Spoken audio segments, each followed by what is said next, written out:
A municipal worker calls out to sleepy residents to cast their ballots, either from home or by going inside the town hall of this working-class Santiago neighborhood to use the computers. Much of the voting in a nationwide consultation was exclusively online. So many, like 75-year-old Margarita Cordero, needed help dealing with what they called the new technology. Yes, I voted for a new constitution. We need change.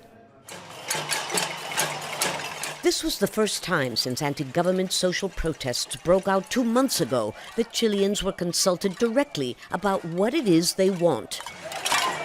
They were also asked to identify their 3 most important priorities, such as public education, healthcare, and pensions. All the questions dealt with the social agenda and the demands that demonstrators have been screaming for on the streets.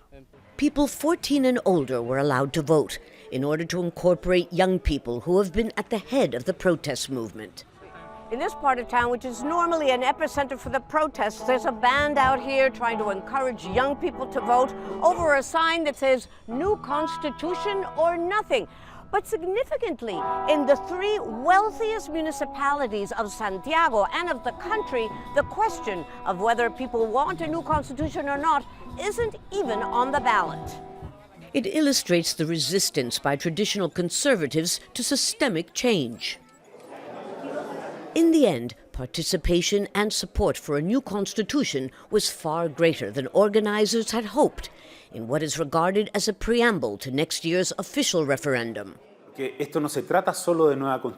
not only about a new constitution, although that's imperative for a fairer and more equal society. We think this will contribute to a moderate path for citizens to participate actively within the democratic institutions, even if the extremes on the left and right tried to boycott it.